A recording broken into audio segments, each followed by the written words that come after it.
Look at the little munchkins. Hello, Hanky. Hello, Peanut. They're very warm right now, but they're so cute. How's it going, everybody? Fucking welcome back.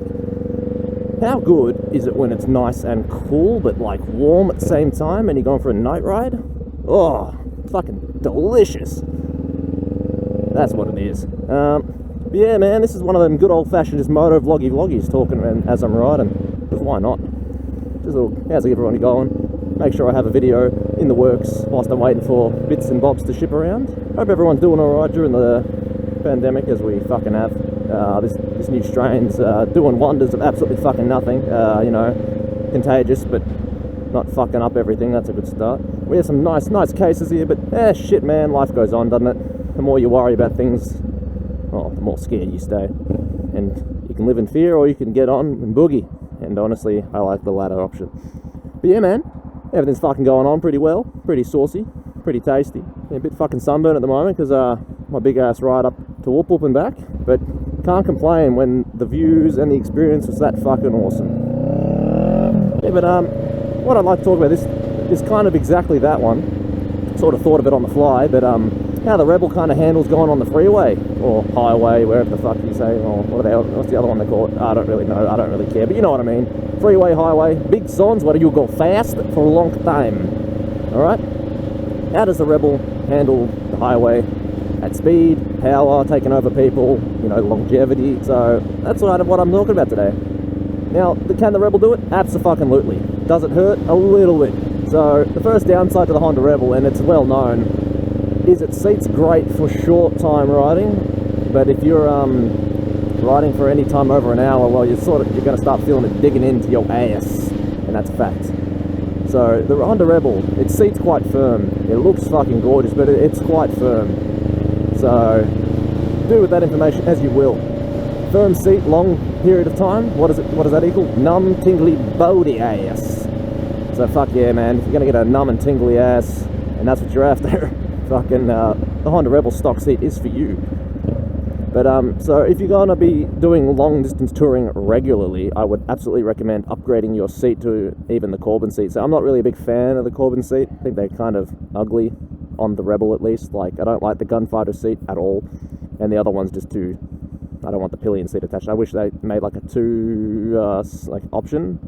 Because if they make a fucking option where it's like solo seat and a pillion seat, oh mate, I'd buy it tomorrow. But they don't, so here I am. I do like the look of the Mustang seat, but they don't make the brown one anymore, or I can't find it, so that's a bit of a fucking problem. So struggling to find that, because it just seems like it's impossible. It is a big cunt, so that's a bit sad. So if I can find a guy to reupholster my seat, maybe that's an option. I've seen a video of a guy who just like he stuffs the fucking seat himself, so that's a maybe. Other than that, that is a possibility right now. So yeah, seat is one of the downsides of long time touring, but for short touring it can work. For around the town, perfect, mate. Don't worry about it. She'll do everything you want and then some. Yeah, so seat, it's not very fucking good for long distance touring, guys.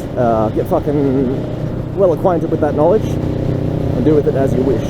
So that's the first of things.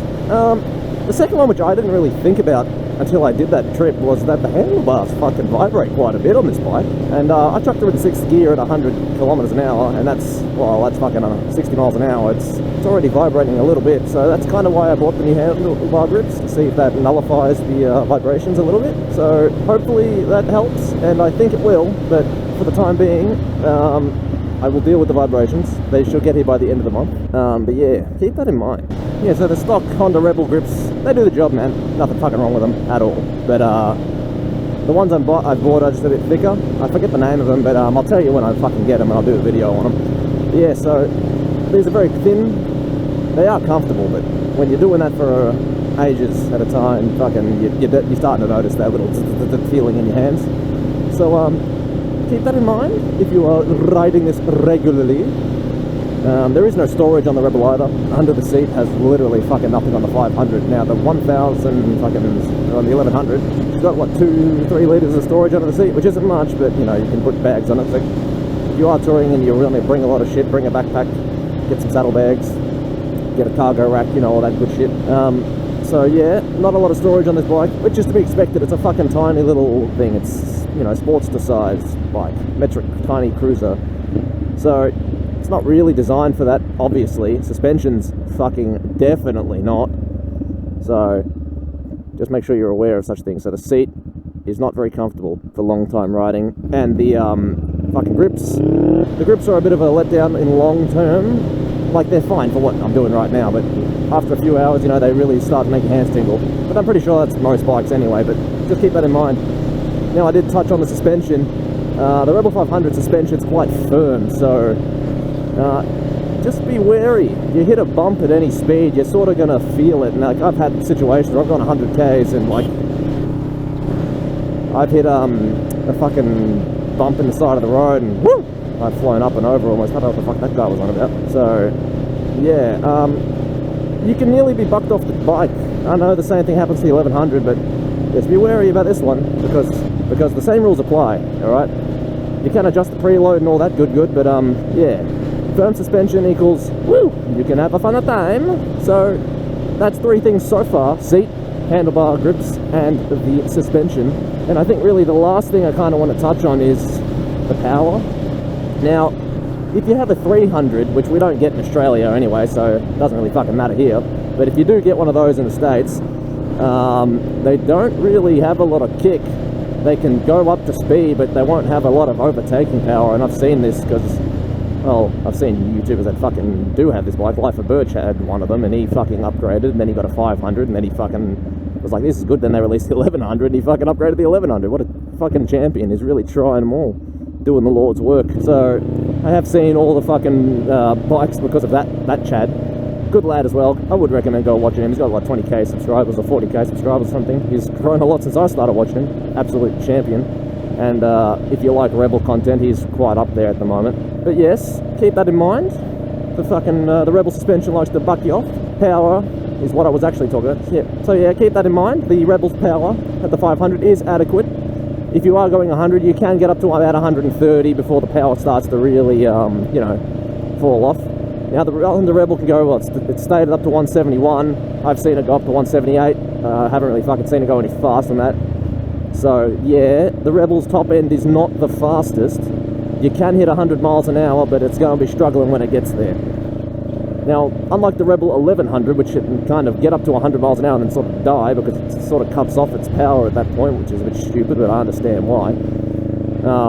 This one can actually technically go a bit faster than the 1100, which I find funny. It just lacks torque, but sure, with a few tunes and de-restrictors, the 1100 will really, shine. But yeah, so if you're going on the freeway, you can definitely overtake people. You know, overtake cunts going 60 miles an hour. Probably overtake people up to 75 miles an hour. And after that, it's probably going to fall off. So in Australia, if you need to overtake someone about 130, you can certainly get there. But just keep that in mind. The Rebel is not known for its incredible torque. For a learner bike, as in Australia we have the Lambs category, she's certainly got a bit of torque for the Lambs category. But up until that point, there are definitely other bikes with more power if you have your full license here.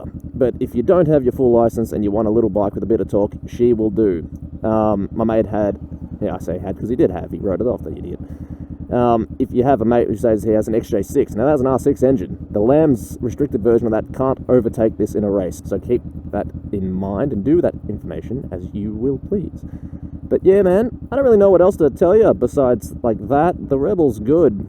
I recommend it. I don't know if I'll keep it, but I want to. But if I get a way to make money, I'm going to buy a fucking 1100 and just do the same mods that I did to this one and will do to this one, to that bike, just so I have a fatter version of this. I don't see any downsides to that plan. The reason I do contemplate it is because, well, the Rebel 1100 has that torque, bit of horsepower, almost 100 horsepower, which is very close to the Scout, or the Scout Bobber at least. And they're fantastic bikes, but the Rebel does outlean them. And for going to work purposes, I think the Rebel is fucking unbeatable. Sports bikes are fun, sure, but the Rebel is a nice upright position. I will obviously put the forward controls on it, just because fucking, man, I love forwards. But yeah, other than that, the Rebel's fucking good for some traveling. She can definitely do it all. Can she do everything well? She's like a jack of all trades and a master of none, you know? She's a cruiser, but she's more of a naked bike. She's not a fast one, but she's fast enough. If you're a speed demon, you probably won't buy it. It's a 471cc twin parallel. Like, you'll know what you're buying. Like, you're not going to buy this bike if you're after speed. But as your first bike, and you still want to do a bit of travelling, mate, fuck oath, buy it immediately. Get some, like, quick release saddlebags or something. You can get some canvas ones or nylon ones. That'll give you more than enough power for what you want to do. Abso-fucking-lutely, yes. Looks good, feels good, cheap. Tank costs maybe about $15. Very empty to fill up with 98 petrol. Can you really complain? I think not. But yeah, man, fucking thanks for listening to this cobber fucking old mate blabble on about fucking his iron steed. But hope you have a fucking good day, good evening. Thanks for tuning in and listening to me gasbag about shit that I am not qualified to talk about to people that should not be listening to me. I kid. I love you. But yeah, man, fuck oath. Thanks for checking me out. Thanks for sticking around. Thanks for fucking listening. Hope all goes well. Hope your day is randy and dandy. But thank you all so much for watching me on said journey. And take it easy. Keep it cheesy and fucking peace.